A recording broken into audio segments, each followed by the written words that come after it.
IMF کا revenue بڑھانے کے لیے ٹیکس نہ دہندگان کے خلاف گھیرا، مزید تنگ کرنے کا مطالبہ۔ ذرائع کے مطابق IMF نے تجویز دی ہے کہ ٹیکس نہ دہندگان کے خلاف مزید سخت اقدامات لیے جائیں، ٹیکس حکام کے اختیارات کے استعمال میں اضافہ اور شفافیت لائی جائے، ٹیکس چوری روکنے کے لیے ٹیکنالوجی کا استعمال مزید بڑھایا جائے۔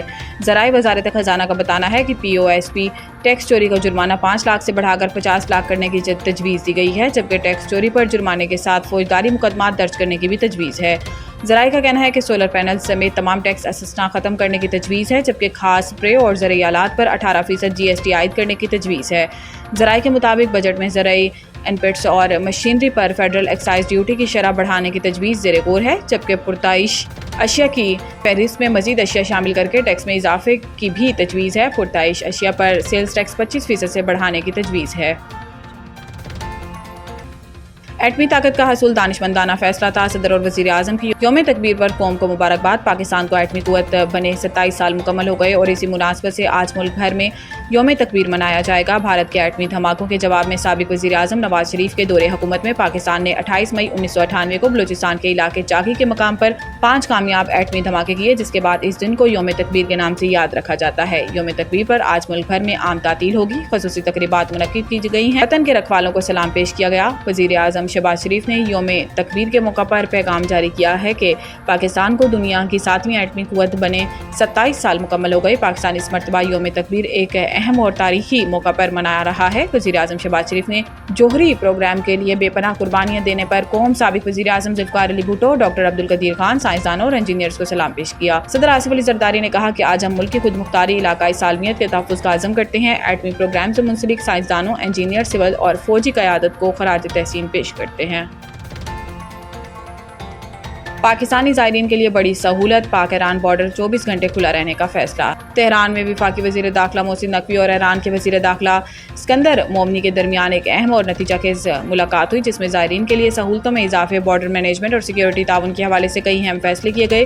ملاقات کے دوران دونوں ممالک نے اربعین اور محرم الحرام کے دوران زائرین کے لیے پاک ایران بارڈر 24 گھنٹے کھلا رکھنے پر اتفاق کیا، جو لاکھوں زائرین کے لیے ایک بڑی سہولت ہے۔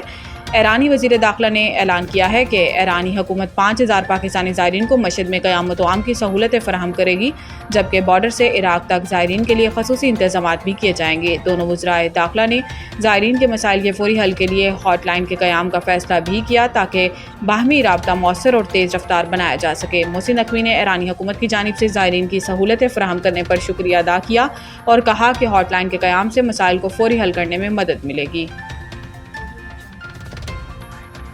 اسامہ کی ہلاکت کے وقت ایوان صدر میں ق لیگ کے ساتھ شراکت اقتدار کا معاہدہ ہو رہا تھا۔ کتاب میں صدر زرداری کے اس وقت ترجمان فرحت اللہ بابر نے لکھا ہے کہ معاہدے کو 2 مئی کی رات 1:30 بجے کے قریب حتمی شکل دی گئی۔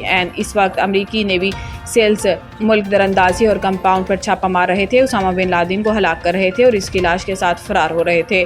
دنیا کو یہ بتا رہے تھے کہ انتہائی مطلوب دہشت گرد پاکستان میں ایک فوجی چھاؤنی میں چھپا ہوا تھا۔ فرحت اللہ بابر کے مطابق صدر مملکت کے ADC اسکواڈرن لیڈر جلال کو جب یہ پتہ چلا کہ اپراباد میں ایک ہیلی کاپٹر گر کر تباہ ہوا تو انہیں کسی غیر معمولی واقعے کا اندازہ ہوا۔ ان کے خیال میں رات کے وقت پہاڑی علاقے میں ہیلی کاپٹر کی موجودگی مشکوک تھی۔ اس کے باوجود جلال نے صدر کو فوری طور پر مطلع نہ کرنے کا فیصلہ کیا تاکہ ملنے والی معلومات کی تصدیق کی جا سکے۔ اسی دوران آرمی ہاؤس کے سوئچ بورڈ آپریٹر نے فون کر کے بتایا کہ آرمی چیف ایوان صدر جا رہے ہیں۔ امریکی صدر اوباما نے بھی زرداری کو فون کیا تھا۔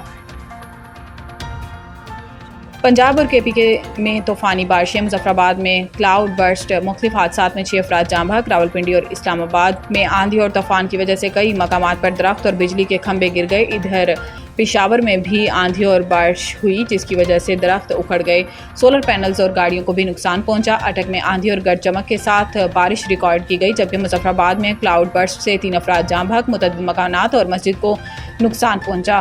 لینڈ سلائیڈنگ سے 8 مقام پر شاہراہ نیلم مختلف مقامات پر بند ہو گئی۔ دیامر بابو سیٹ ٹاپ پر برف باری کا سلسلہ وقفے سے جاری ہے۔ چلاس میں بارش اور لینڈ سلائیڈنگ سے شاہراہ اقرا کرم، دیامر اور لوئر کوہستان کے مقام پر بند ہے۔ خیبر پختونخوا کے مختلف شہروں میں یالہ باری اور بارش سے ندی نالوں میں طغیانی آ گئی، جبکہ KP میں مختلف حادثات میں 3 افراد جاں بحق اور 7 افراد زخمی ہو گئے۔